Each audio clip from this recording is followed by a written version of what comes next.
Portugal.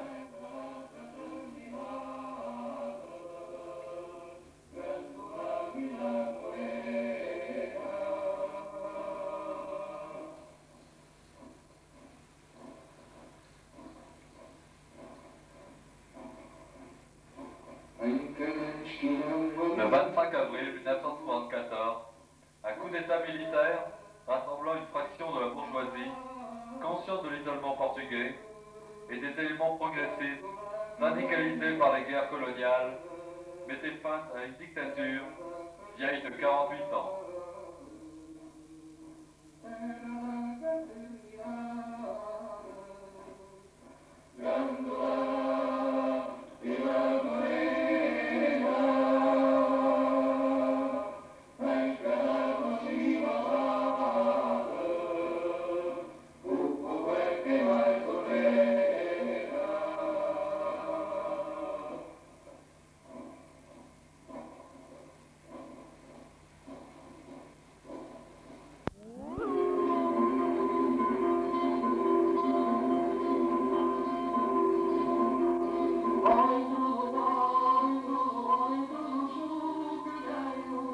Mais de par la mobilisation populaire, les éléments spinolistes allaient vite se trouver déportés. Et après la tentative avortée de manifestation de la majorité silencieuse, le général Spinola, président de la République, devait se démettre le 28 septembre.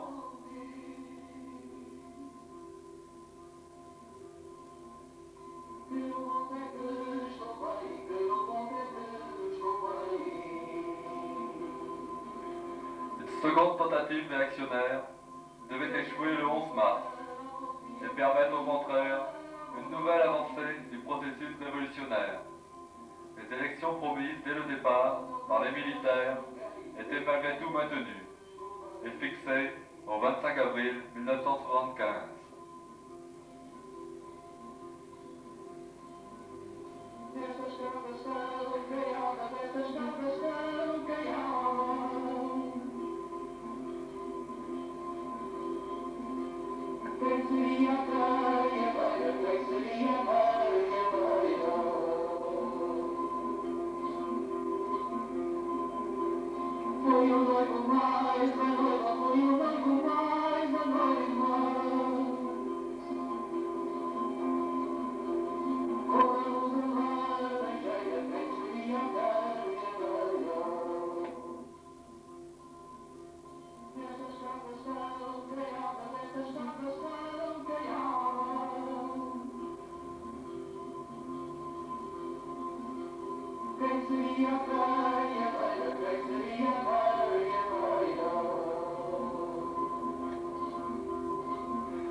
Mais on ne sort pas d'une période de 50 ans de fascisme sans conséquence.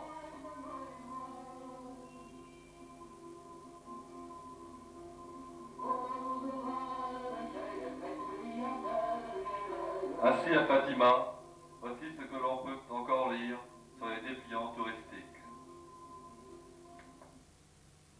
Les paroles de la Vierge aux enfants étaient riches d'enseignements pour eux et nous. Les pécheurs doivent cesser d'offenser notre Seigneur afin de les préserver de l'enfer et pour obtenir la paix du monde par la conversion de la Russie. Si l'on écoute mes demandes, la Russie se convertira et l'on aura la paix. Sinon, elle répandra ses erreurs par le monde, provoquant des guerres et des persécutions contre l'Église. Beaucoup de bons seront martyrisés, le Saint-Père aura beaucoup à souffrir, plusieurs nations seront anéanties. Et le dépliant poursuit. L'observation de ce message a obtenu au Portugal un merveilleux réveil de la foi et une longue période de paix et de prospérité. Les interdictions ayant eu lieu en 1917, ce commentaire couvre donc les 48 ans de fascisme.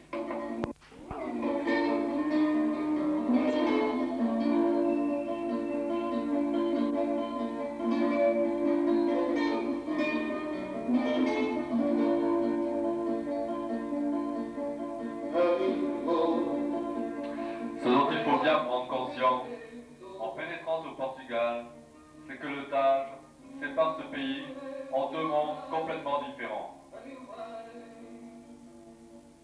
Du fleuve, d'Alentejo, où les très grandes propriétés propriété agricole sans la règle, le Parti communiste y est traditionnellement puissant. Ici au nord, Douro, Minho, Trás Montes est en revanche très peuplé, morcelé en petites exploitations et soumis à l'influence de l'Église.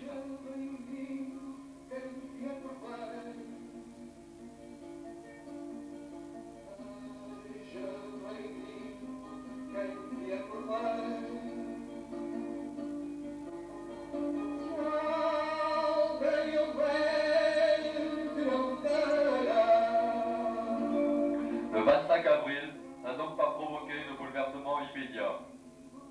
Pendant toute la semaine qui a suivi la chute du gouvernement Caetano, le colonel qui commandait le régiment de Braga est resté à son poste. Il était pourtant aussi le dirigeant national de la Légion portugaise, organisation paramilitaire du régime fasciste.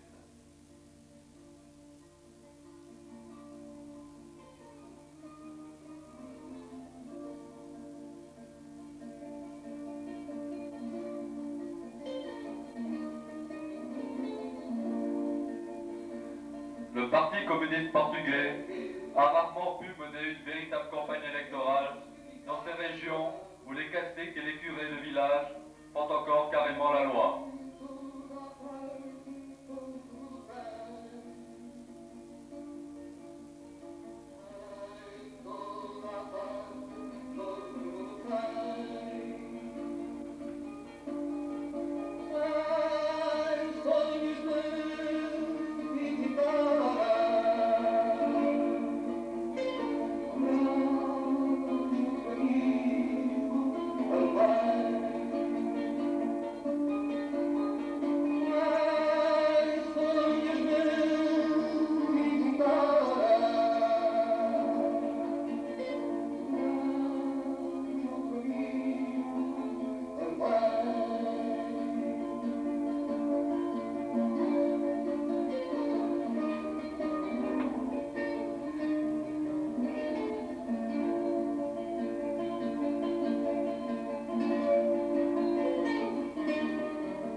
À Villarreal, le représentant du Parti communiste a été chassé à coups de pierre. À Nes Pereira, le 9 mars, le curé a déclaré en chair que les rouges allaient être liquidés le 11 mars et que les gens devraient de nouveau respecter les prêtres. Coïncidence, c'est le 11 mars qu'a eu lieu le putsch raté des amis du général Spinola. Mal inspiré, imprudent ou trop bien informé, le prêtre a dû quitter en hâte la région.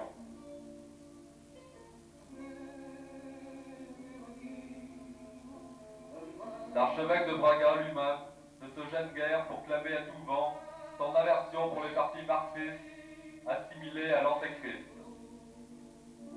Le Diario de Minho, journal diocésain, a clairement recommandé aux fidèles de voter pour les formations politiques qui respectent la religion, la famille et le droit de propriété. On comprend mieux dès lors la prise de position de l'Église en faveur des partis non marxistes.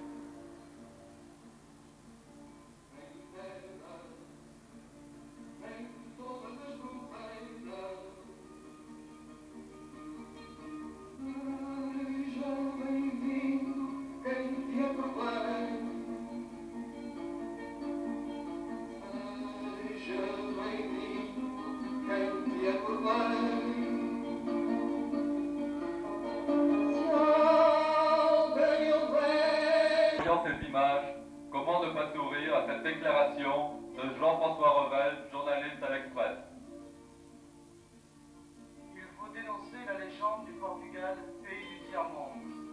En fait, le niveau portugais s'aligne en gros sur celui de certaines régions européennes défavorisées, Italie du Sud, pays de Galles, Gascogne, Bretagne.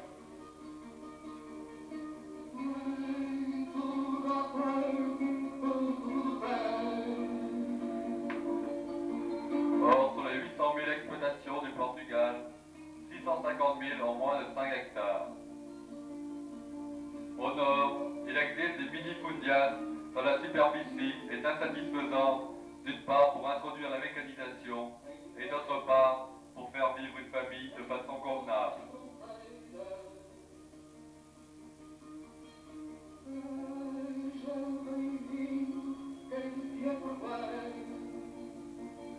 Une réforme de structure de la propriété s'impose pour doter le Portugal d'une agriculture moderne, visant rationnellement des avantages de la mécanisation et pour remédier au déséquilibre nord-sud. Le seul véritable point commun entre le nord et le sud du Portugal est en fait le MFA, qui un an après le 25 avril apparaît à tous comme le seul et véritable recours contre les injustices et d'éventuels dérapages du processus révolutionnaire.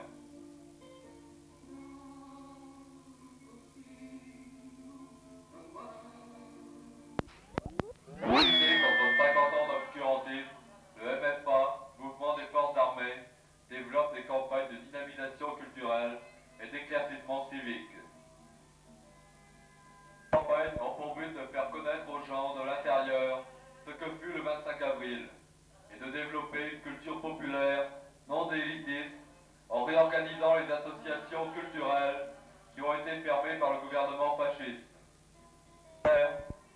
Appelés et engagés, se déplacent surtout dans le nord et le centre, où se manifeste toujours le caciquisme par l'intermédiaire des prêtres réactionnaires et des anciens notables. Un officier responsable de ces campagnes de dynamisation nous précise sa position sur l'évolution du Portugal. Le programme de l'MFA, depuis le 26 avril, est clairement gauche. Parce qu'on dit que le MFA est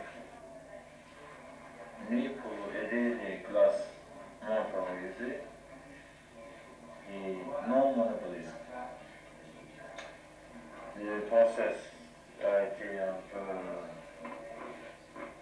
marqué par l'élection de Spinola jusqu'au 28 septembre. Après, on développe le process, mais nous disons non à la social-démocratie européenne.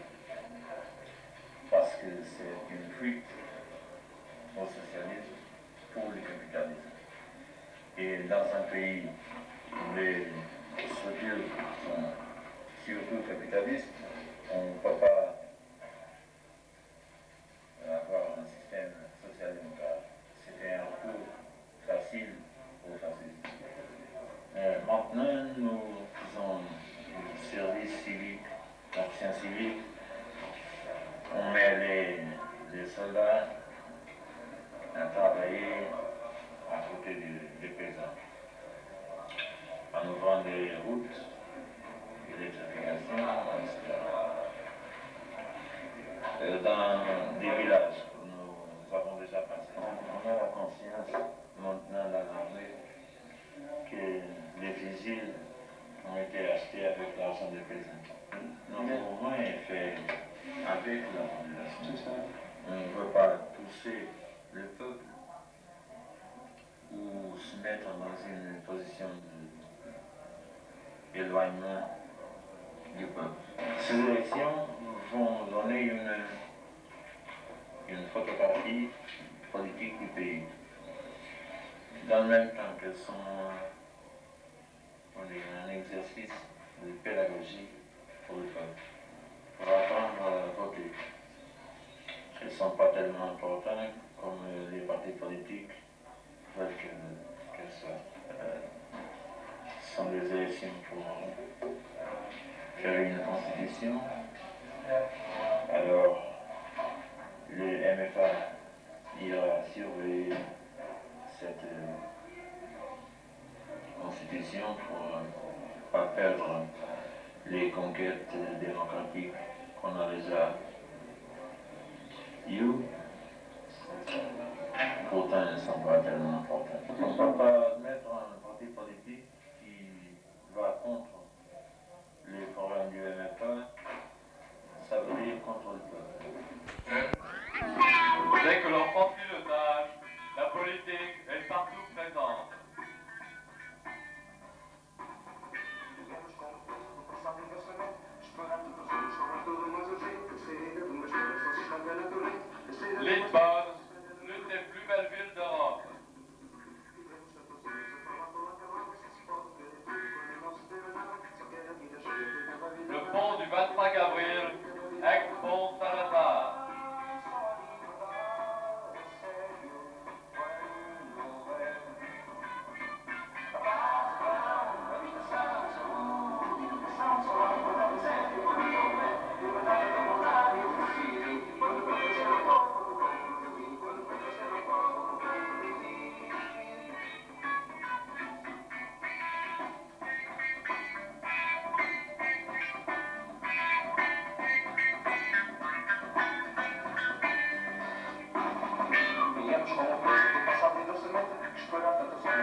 estanca na torrente, a saída de uma espécie só se estanca na torrente.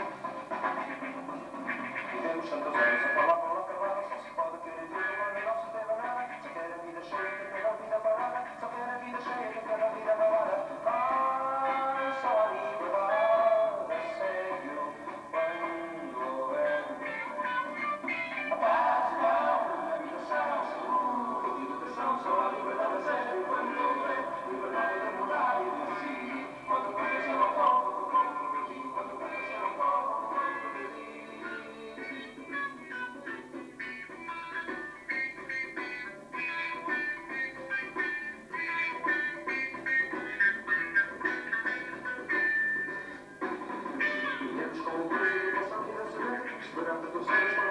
Les murs ont la parole. Étalés sur des milliers d'affiches, l'histoire du Portugal, depuis le 25 avril, s'est sédimentée sur les murs de la ville.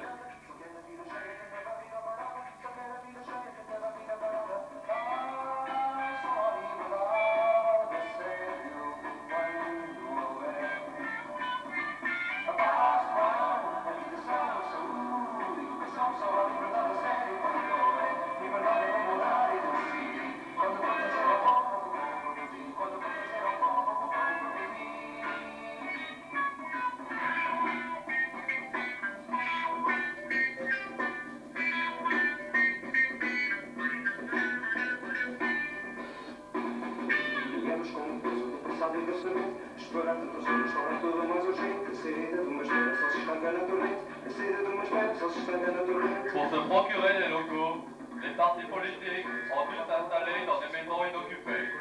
Ici, par exemple, le PPD, Parti populaire démocratique, centre-gauche, a un voisinage assez révélateur. Ici, la PEC, Front électoral des communistes, marxiste-léniniste.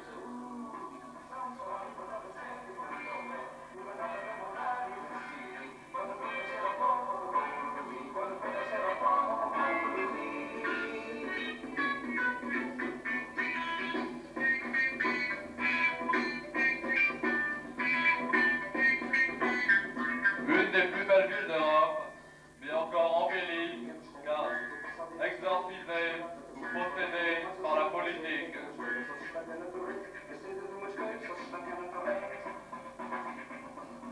Vivemos tantos anos a falar para lá acabar, só se pode querer tudo quando não se teve nada. Só quer a vida cheia, que quer a vida parada. Só quer a vida cheia, que quer a vida parada. Só a liberdade é sério quando houver a paz, o pão, a habitação, saúde, educação. Só a liberdade é sério quando houver liberdade de mudar e de decidir. Quando conhecer ao povo, o povo progrediu. Quando conhecer ao povo, o povo progrediu.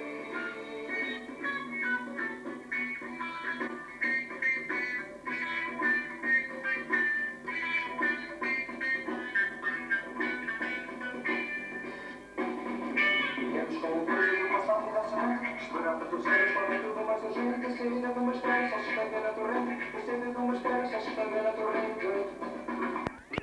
Le pauvre manque du peuple. Nationalité dès le lendemain de la tentative de coup d'État du 11 mars, les banques sont devenues un lieu privilégié d'affichage.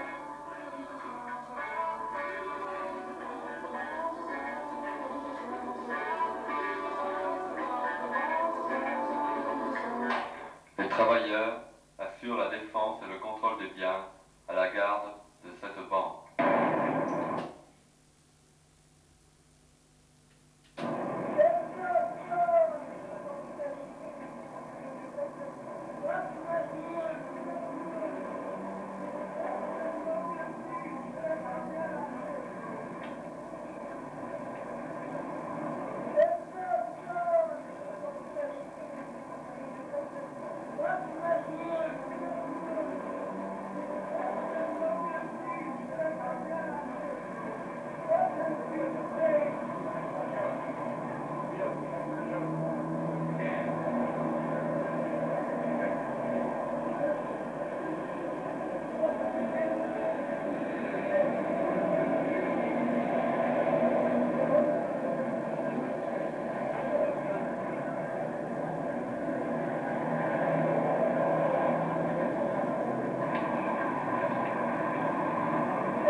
égoïste, très divisé, exerce malgré tout une réelle influence sur la vie politique portugaise.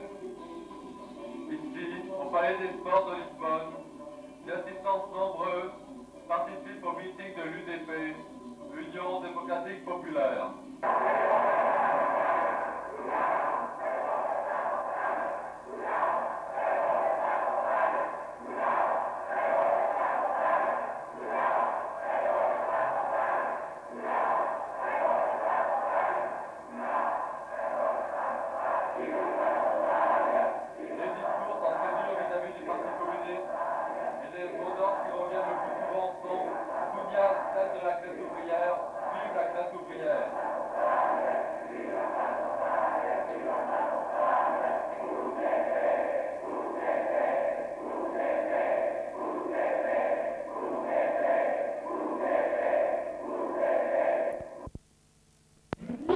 Mais la politisation n'est limitée à Lisbonne. Ici, par exemple, la Viseu, ville moyenne au sud de Porto, elle y est tout aussi intense. Les partis politiques sont également très actifs. Le Front socialiste populaire, aile gauche du Parti socialiste, qui a fusionné au dernier congrès et qui est maintenant très proche du MES, mouvement de la gauche socialiste, y tient une table de presse.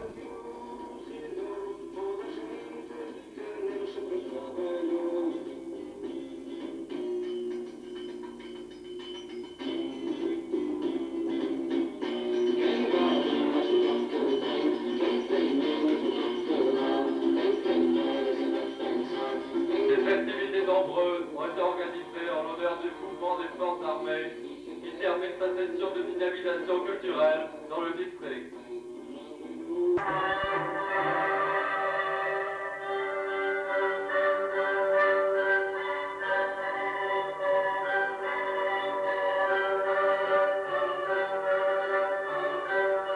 On y rencontre des fanfares militaires traditionnelles.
On y rencontre surtout des troupes théâtrales qui sillonnent le Portugal.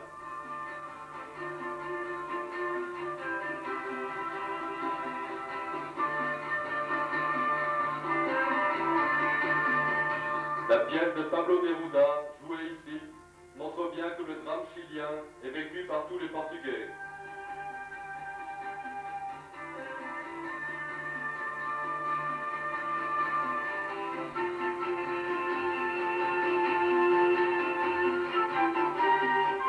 Cette ouverture sur l'extérieur frappe d'ailleurs beaucoup au Portugal, où les mots d'ordre internationalistes sont très souvent repris, et notamment bien sûr España vencerá, car les Portugais sont très conscients de leur isolement.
avec MIFIA.